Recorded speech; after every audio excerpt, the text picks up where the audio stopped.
Hi, my name's Sarah, and welcome to my channel, Feminine is Beauty. I know that it's been a while since the last time I posted a video, and the last time that I was on here, I was talking about the state of the church and just some things that are going on in our country right now, and that the best is yet to come. And we are living in some very interesting times right now, and challenging times, but exciting times. And I get it. I know. And I know, especially here in the state of California, they had just lifted the mask mandate about a month or so ago. And, things are starting to open up and look more normal, and people are out and traveling more. And, things are starting to, people are getting out and having some of the things that we aren't used to doing, we can do now, and which is great. And I have been starting to reflect over the last few months about things this year, and much different than they were last year. And last year I was in a relationship and thought there was a future there. And I'm a single mom, and I have a daughter. She's 7 years old. And I just was thinking about just where I'm at, and being single. And I just thought to myself, and I'm sure if you're watching this or listening, you were intrigued, and you're like, yeah, I'm in the same boat, I'm single. I had to think to myself, like, Lord, is this all there is? Is this is this what you have for me? And coming to the understanding of accepting that, and knowing that there is a plan and a will for my life. And it's easy to say that, easier said than done. And it was really interesting because I was perusing through, and I'm really busy. I work full time, and have a daughter, and with school, and then going back, and then out. And now they're out of school. And I just came across a video a few months ago, and it was an old Oprah show from 2007, and a woman was on there, and she was 70 years old. And she was great. She was a beautiful woman, very confident. She was sharing that she was divorced when she was 21, and she had a son. And she was just discussing that she just didn't like how she was raised. And she was raised very traditional, in a traditional home, and she just wanted to go and do her own thing, and says she's happy and with herself. And talked about that she's just so in love with herself, and everything going on in her life. And she was successful, and she was more confident, and she was telling about how the world is her oyster, so to speak. And and Oprah was on there and asking her, and was like, hey girl, you look great, and what's your secret? And she was the lady, very well spoken, mature, and beautiful lady, beautiful woman. And she just said, oh, my secret is high life condition, high energy meditation and techniques. Really just truly bringing out my inner bliss. And I create my own environment for my own happiness. And I just looked at this video, and I was just like, wow. So watching that, I thought to myself, so just stay single, meditate, do what you love, have a great career, and moisturize, because she had some really awesome skin. And she looked young and great and youthful and rejuvenated. I was like, got it. Eat sensibly, moisturize, being single, okay. But then I thought to myself of, is being single the solution to long-term happiness and joy. When you say that you are in love with yourself, and granted, it's important, to be confident and be assured in who you are and know, who, that those things are really good. You don't want to not know who you are, look down at yourself, and you want to keep your head up and, assertive, those are good qualities. But when we talk about you're in love with yourself, really looking at two different dynamics, and it's the dynamic of being selfish because you're into yourself, and then the counter effect of that, which is selfless, and looking at those two dynamics. So in reality, when you look at that you're in love with yourself, it's really a battle of good versus evil. The hand of evil of selfishness and good of selflessness. So it's that weighing effect of good and evil, so to speak, of selfishness and selfishness. I was watching the Kelly Clarkson show, and it's kind of funny, I randomly watch these TV shows that I don't really watch TV now anyway. I haven't really watched TV in about a year. But I was with my daughter at a play area locally, and, because it's been hot, 100 degrees, and, got to get her out outside and do something, or indoor playground area. And the Kelly Clarkson show happened to be on the television right there at the couch that I was sitting on. And it was a single lady celebration show. And I was like, oh, okay, this is interesting, And it was also talked about, I don't need someone to live my best life. And it was a panel of a variety of moms. And one mom says, the best part of being single is dating myself. I can go to a 5-star hotel, eat at the most luxurious restaurant, and treat myself, and I'm happy. I'm like, great, that sounds great. I like a good restaurant, I like a good hotel. My daughter and I, we do that, but doing that alone, okay, I get it. Kelly came on there, and, she was, sitting at a fireplace, and, glass of wine, and being in her room and putting on some Netflix was a way she liked to date herself, because she, as you may know, is newly divorced and doing the whole single mom thing now. So it was really interesting to hear what these women had to say. And one other lady was dating somebody, and it sounded like she was, living with them, and she said, I no longer have to compete with the dog.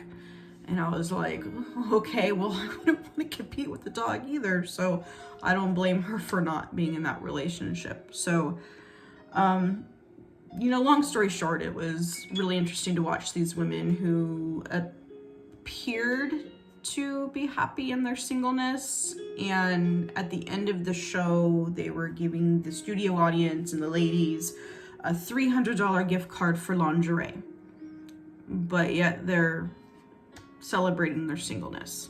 So, and that they don't need anyone, they can date themselves. So, great, but I just kind of found that an interesting contradict of that, so to speak.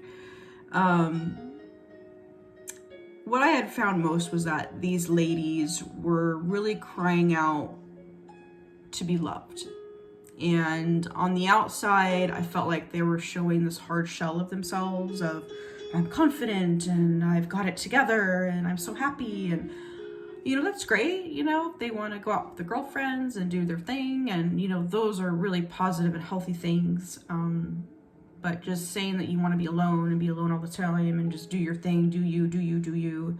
I really felt that they were just really crying out to be loved and accepted and to have joy. And I saw that they were trying to exuberate this happiness for joyfulness of not being alone.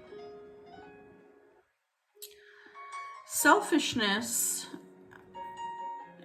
from a spiritual perspective, I found to have some very interesting facts. Not to go a little bit deeper into this, but when we're looking at it, it is interesting to see that when you look at it from a biblical perspective, you have, the 10 Commandments, and I'll talk about that in just a moment.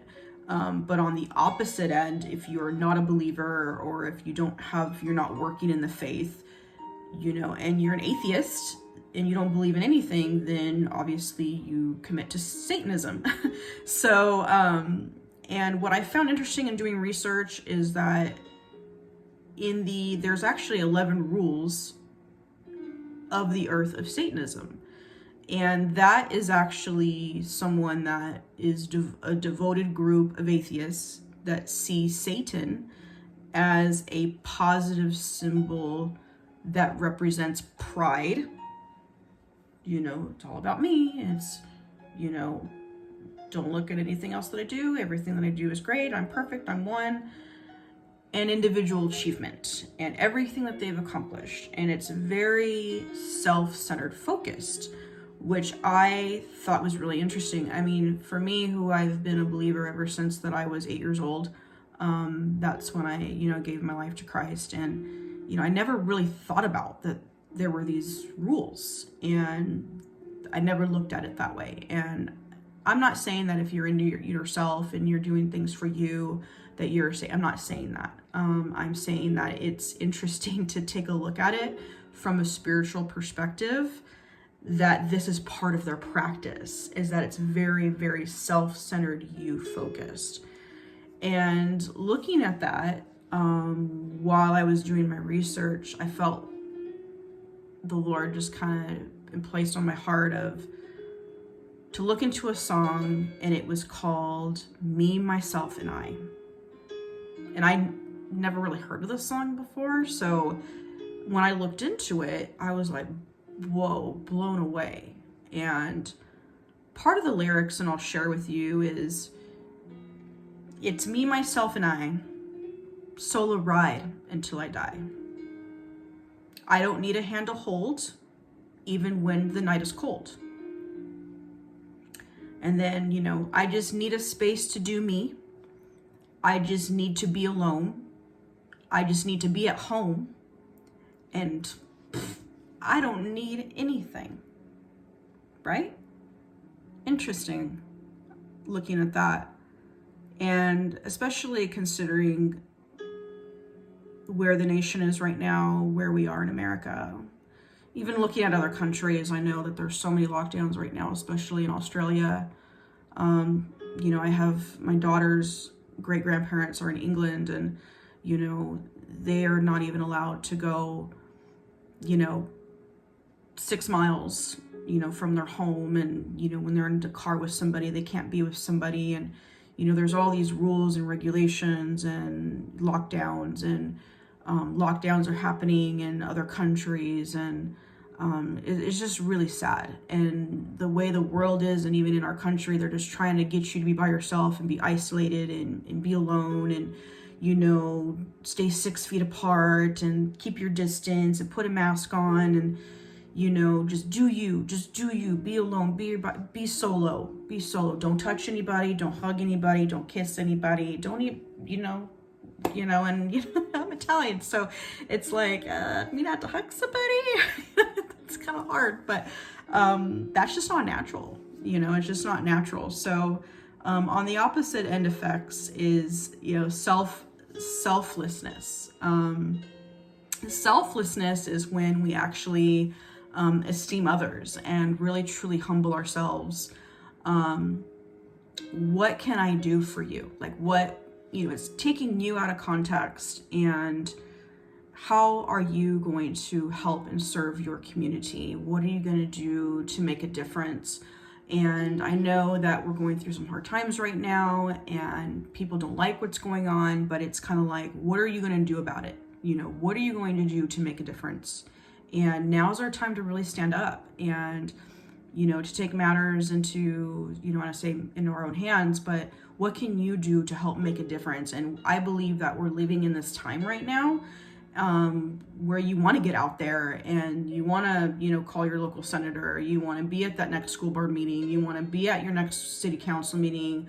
How are you, if you're in church, how are you encouraging your pastor to get involved in what's going on in your city and how you can be in the community? Do you know who your sheriff is, and just being involved and get out of yourself and get out there and do something for somebody else and for your community to help serve, because that's what we're truly here for.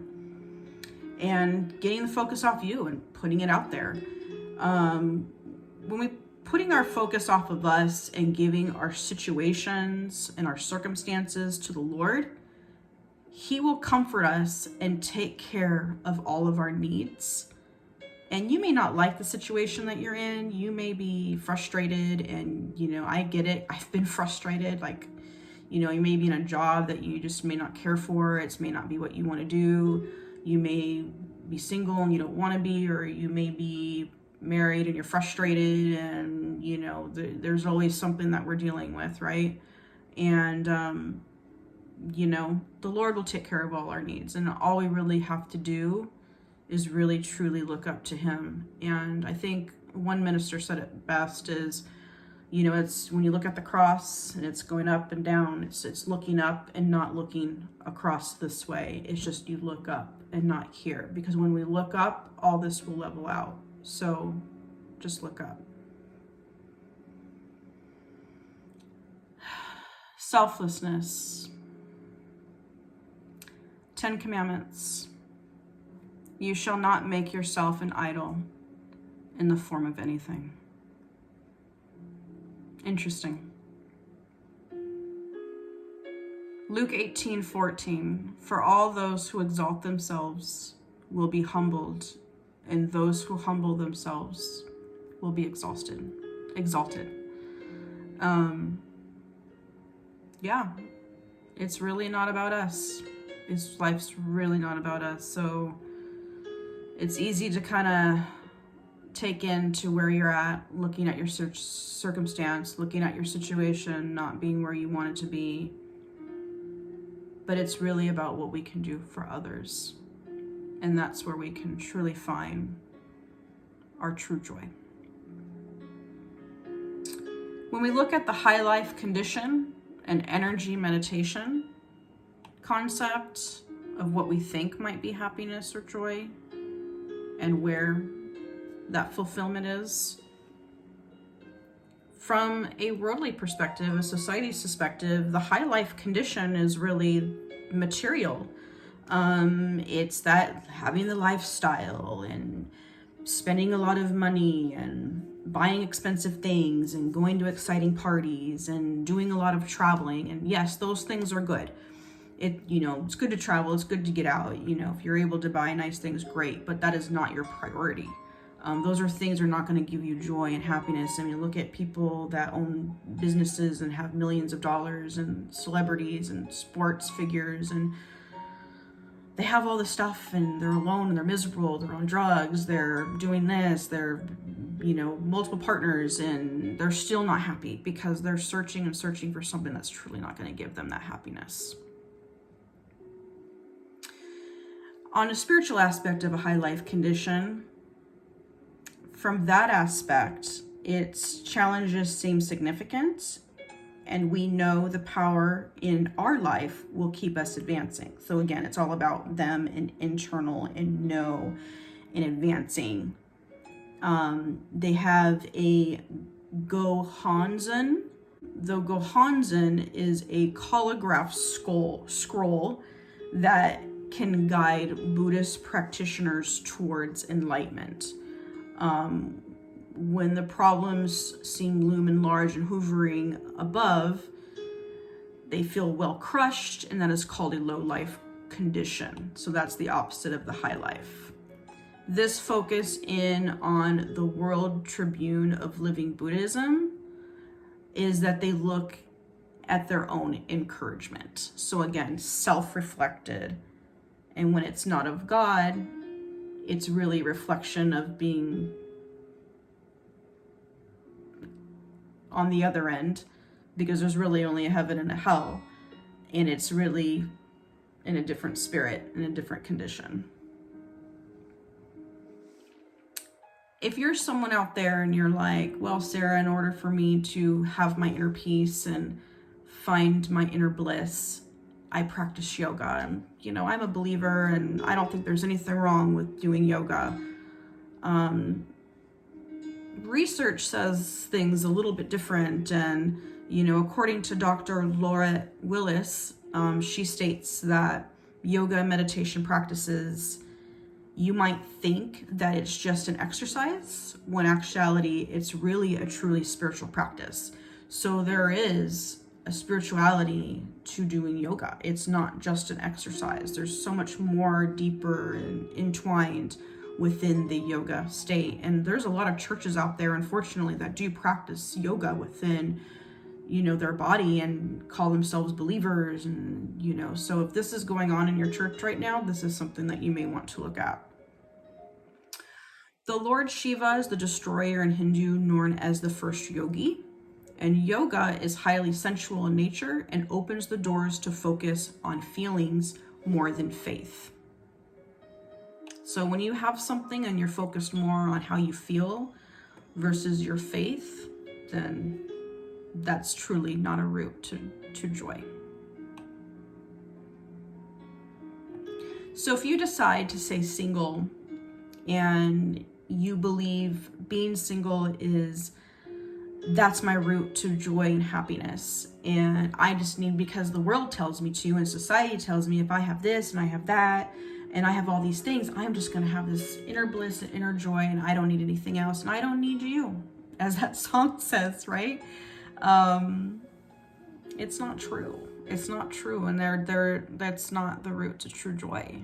It really is not. And according to the CDC, and I don't like to quote them, but they even state that loneliness and social isolation links to serious health conditions. Social isolation is associated with about 50% increase of dementia and other serious mental conditions. Poor social relationships account for 29% risk of heart disease and 32% risk of stroke.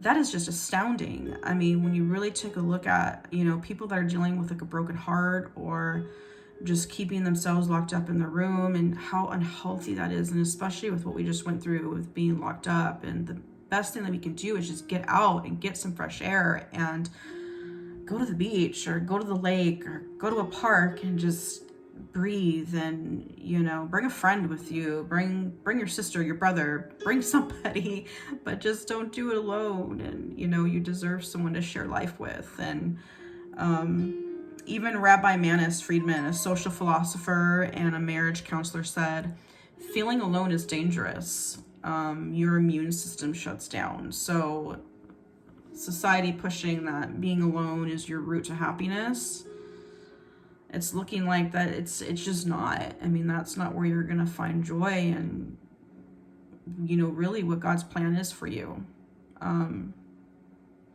So in conclusion, staying single, meditate, doing what you love yourself is not really the answer to happiness and a life fulfilled.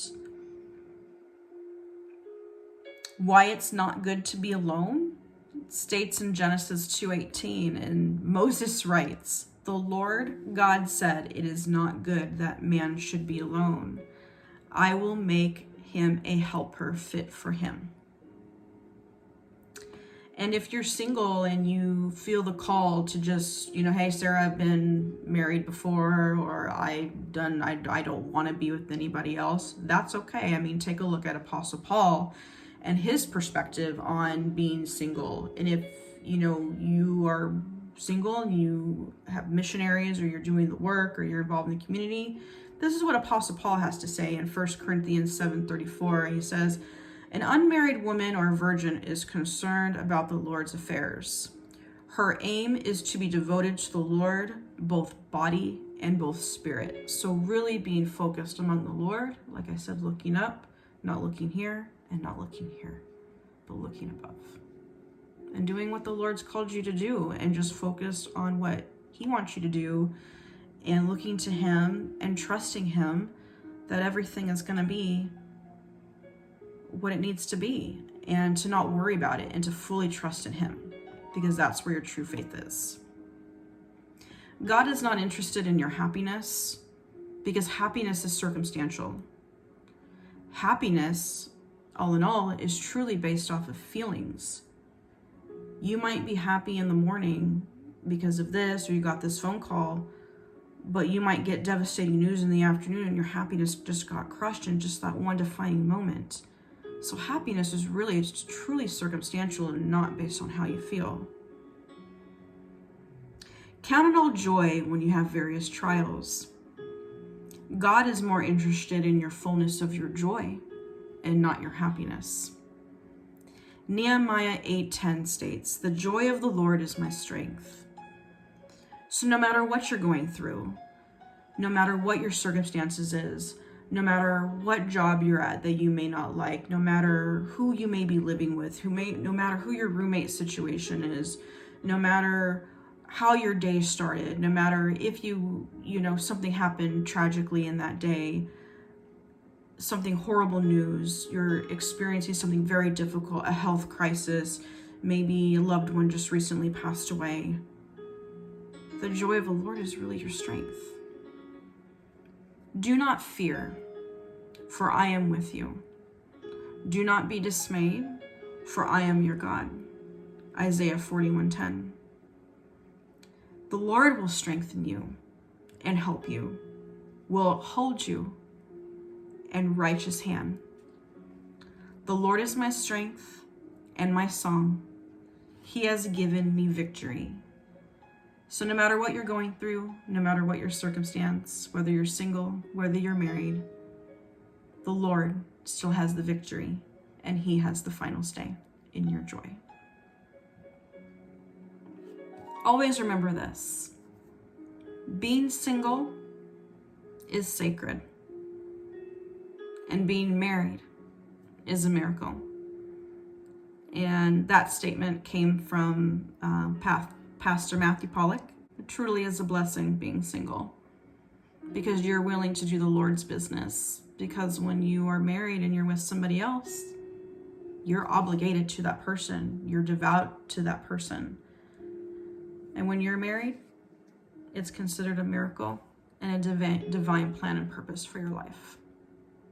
So enjoy the moment that you're in, whether you're single or whether you're married, and really seek the Lord for the plan that he has for your life. I'd like to end with Proverbs 31:30.